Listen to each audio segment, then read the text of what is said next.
Our next question also came from, this is topical. Probably should have put it on the top of this podcast. Glad says there's no way Golden State gives Draymond a max, right? There's also no way another team trades for him or gives him the max in free agency. Love Draymond, but that value just ain't there.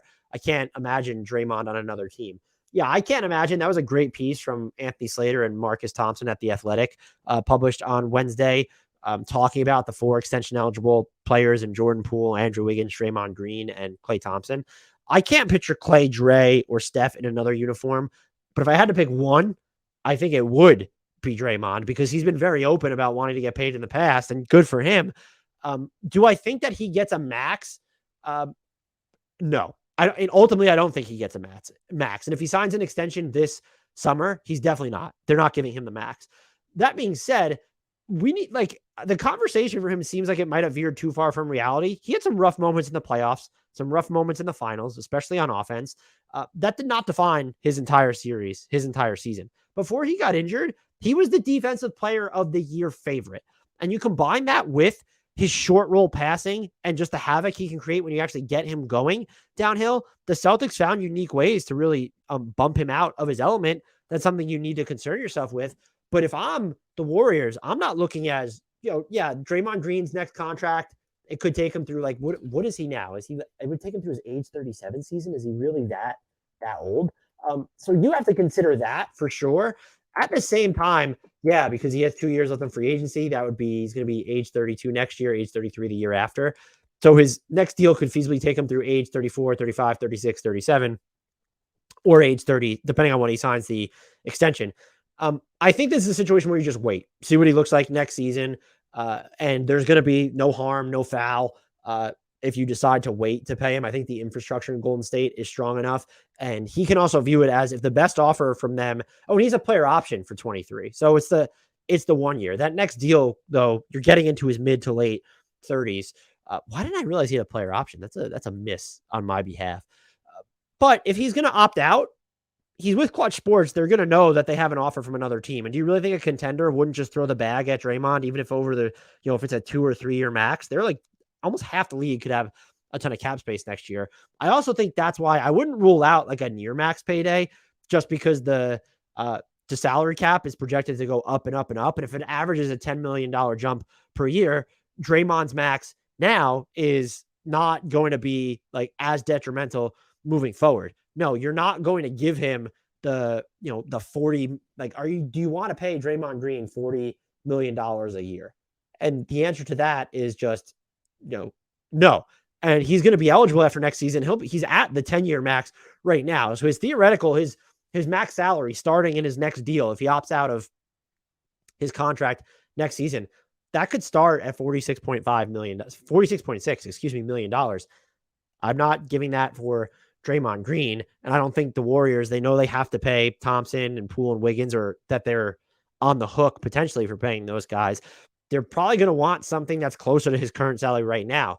If there's that gully between them, I don't think Draymond's going to have a problem playing out next year, because he has that player option as a safeguard, and maybe he ups his value by winning Defensive Player of the Year. This is still one of the 2 or 3 most transcendent defensive players in basketball, and he can be a very valuable offensive player.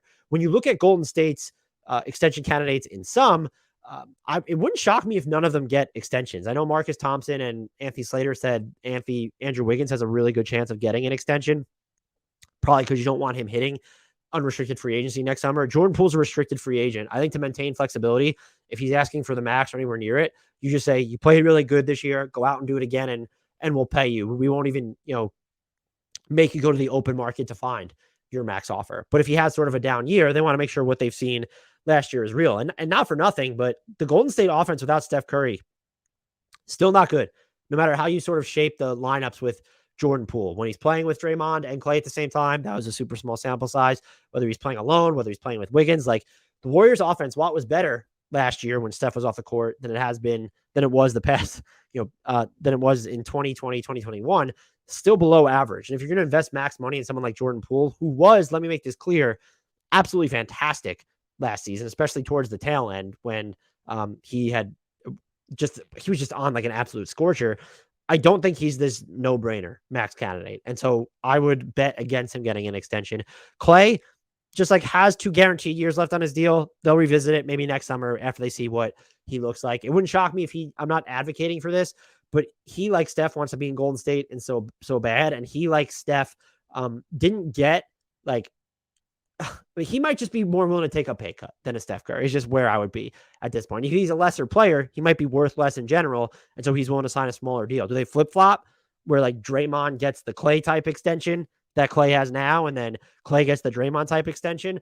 I don't know how this is all going to end. I would bet against all 4 players being in Golden State beyond next season. I would say if we set the over under at 2.5 being Golden State beyond next season, I might take at least one of them will be gone, is my point long term. And finally, if you're the Warriors, you want to see how these other youngsters progress. I think that Wiseman and Kuminga's development could say a lot about how much you're willing to pay Draymond Green.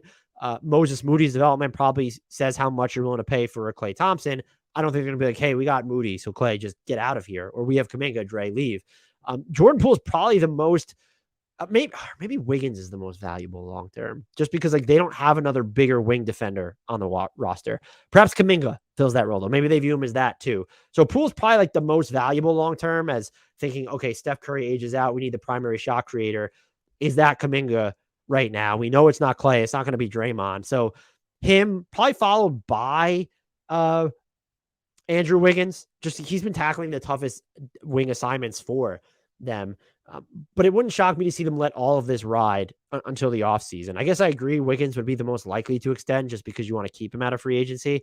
But if you want to maintain flexibility, reevaluate this at the end of the season after you know what you have in Looney, Kuminga, Moody, and even Poole to an extent there. And look, can Wiggins repeat this? He was just voted in the All-Star game, didn't deserve it, was fantastic in the finals, their 3rd best player, if not their 2nd best player during that series.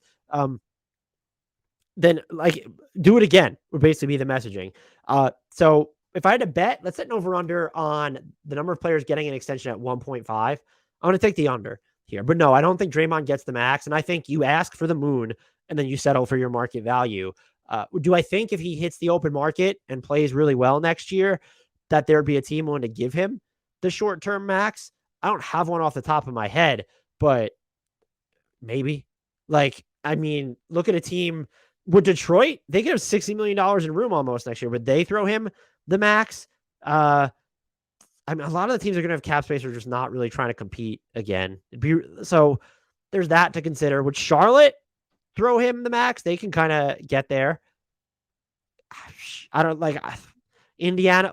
Indiana, like they could have a crap ton of cap space without all their free agent holds. That is, Houston could have a shit ton of cap space. There might be teams that are just like, hey, 2 years, 3 years. Yeah. And if the Warriors aren't even willing to do that, they might prefer the short-term route though. So I don't think he gets the max. I do think there will be teams, unless he gets the max from, let's frame it this way. I think there will be teams that would pay Draymond more if he hits the open market than the Warriors would ultimately give him to stay. That's my bet there. I don't know if that makes it more likely that he leaves or if that's just an uncomfortable thing to admit. But I also think we need to remember that he is still one of the most transcendent defenders of all time and still one of the 2 or 3 most transcendent defenders right now. And if you told me he played, Draymond Green, if you told me he played in between 67 and 72 games next year, I am going to pick him to win Defensive Player of the Year, I think.